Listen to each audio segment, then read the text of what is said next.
I can give the scientific evidence behind it. So we have 5 brain waves: an alpha, a beta, a gamma, a delta, and a theta. They all do something different. Who knows what delta is? Sleep. Who knows what alpha is? Relax. If you're in front of the TV, vegging out, and your alpha brainwave will always say yes. If something comes on that TV that says, "Are you depressed?" your brainwave's going to go yes. So pay attention to what you're watching and how you're watching it. Okay, that's your alpha. Who knows what the beta is? Beta is what I'm doing right now, what we're all doing, awake and aware and alert. Delta, sleep time, I think I said that. Gamma, high-level learning, very high functioning. Most of us aren't really using that actively. And then there's the theta, bliss state. Theta is connection to universal intelligence. So it's an actual brainwave.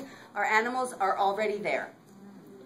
So we have to learn how to access our theta brainwave. I teach people how to do that. A lot of times when I do presentations here, I do that. And by the way, one of the things I do, I just want to invite all of you. You can pick up the flyers here. But this Thursday night, I have a manifestation and healing circle in West LA.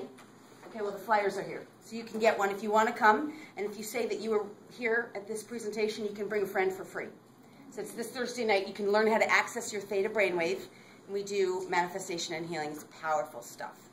So really fun and amazing. So theta brainwave, that's one way animals are communicating, and that's how telepathy, that's a lot of the way psychics do it. That's one way psychics access information from source, because it's a universal brainwave that connects every brain to every other brain. It connects us to universal intelligence, awareness, and knowledge, and wisdom. Okay, another way. Does anyone know any other ways? Yes, okay, that's happening through your thymus.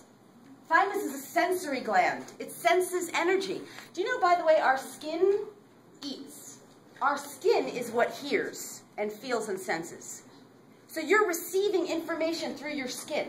You're feeling it, right? We all are, all the time. It's just most of us, because we're so busy moving through our day, we're not really paying attention to it. We're numbing out, right? Okay, so our animals are using that sensing, feeling through the thymus. We also have, what's this called? The third eye, right? Pineal pituitary gland. Real. Sensory glands in the center of the brain. They're sensing information. So if we're all busy trying to figure out, where's my next dinner coming from? Where's my next paycheck? How am I going to make up with my mom? Oh, my boyfriend's pissed at me. You know, we're going through this reality. Who's checking in with their pineal? Nobody, right? But the animals don't have to figure that stuff out. They're just laying there, and they're like, whoa, life's good. Oh, man, it smells like dinner's in the kitchen. Where's my next walk? I'm ready to go. Oh, my God, I hear the sound of keys. We're going out. Yes!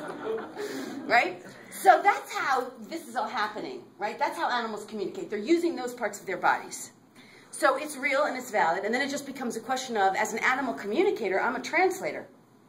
And as, by the way, is there any black in my eyes? I hope not. I know that's totally not cool, but I didn't check my makeup. And when I get like really hyper, you know? Okay, so the thing that I was just saying is that they're not really tuned out from it. So they're already checked in on that all the time. Now, what was the other thing I was going to say? I just lost my train of thought because of the makeup. So you're a translator? Oh, yeah, thank you.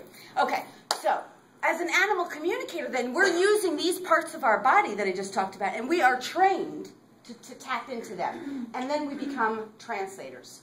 So whether you're working with an effective translator or an ineffective translator, because psychics, we have like a lot of woo-woo stuff out there, right? And that's what kind of gives psychics a bad name for a lot of psychics, because there's fakes and phonies, but you got lousy doctors, too. And anyone who really thinks science is scientific, I mean, I think we know these days, like there's a lot of slanted science out there. So, you know, not double-blind studies and things like that. I mean, you guys can do the research on it, I'm sure lots of you have. So the point is the animal communicator or the psychic, for, you know, that you're working with, an effective translator of the information that they're receiving through these methods? I happen to think I'm an awesome translator. So a lot of times as an animal communicator, I might translate something that means nothing to me. Like, I'll give you a really simple thing. I might see a yellow ball. Yellow ball doesn't necessarily mean anything to me, but maybe it was that dog's favorite ball, and he held on to that, you know, ball every day. And then it means something to you. Or I might see a blue bed, or, you know, I'm just giving examples. Make sense? Yeah? Does anyone have any questions on any of this so far? No? Okay.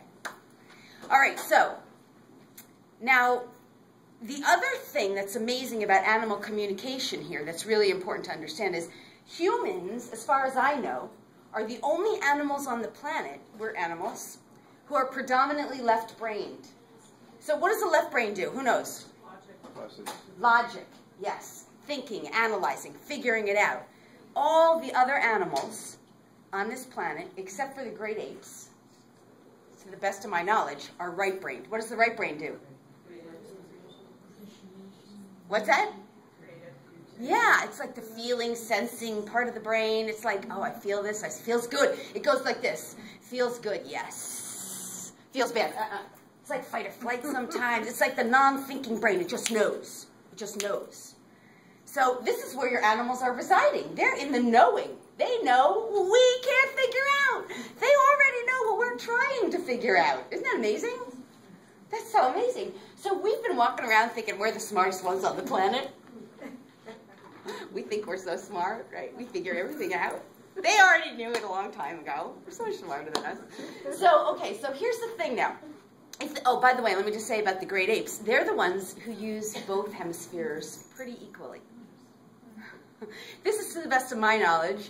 So in the research I've done, somebody could disclaim that, but I think I'm pretty sure that's pretty accurate. That's true. So it may even be that they're pretty kind of like further ahead of us in evolution in some way. So, okay, so with that said, now let's go to the next thing. We know scientifically that everything is energy, right? We can all agree on that, right? So your dollars are energy. You know those dollars that everybody's so afraid of on the planet right now? Like, is anybody waking up in the morning going, okay, well, I know there's a lot of chemicals in the air, but is anybody waking up going, how am I going to get my next breath? How am I going to get my next breath? Where's my next breath going to come from? No. But that's really what your dollars are. So, okay, that's a whole other conversation. We don't need to go there now. But the point is, everything's energy. And if we start learning about energy and how it works and how to tap into that energy, then we start using it for ourselves in all kinds of magnificent ways, like creating abundance and prosperity. But here's the thing. If you're walking around and your body and your mind and your thoughts are one big energy ball, which they are, what kind of energy are you carrying around with you? Are you carrying stress energy, anxiety, worry, frustration, doubt? What happens to that energy? It moves really slow. Or are you carrying joy, happiness, health, wealth, abundance? That energy moves fast, right? That makes sense to everybody? Yeah. So if you're moving at a really high frequency, because we know everything's energy, and we know scientifically if everything's energy, there's different vibrational movements of this energy. So some of this energy is moving really fast, and some of it's moving really slow.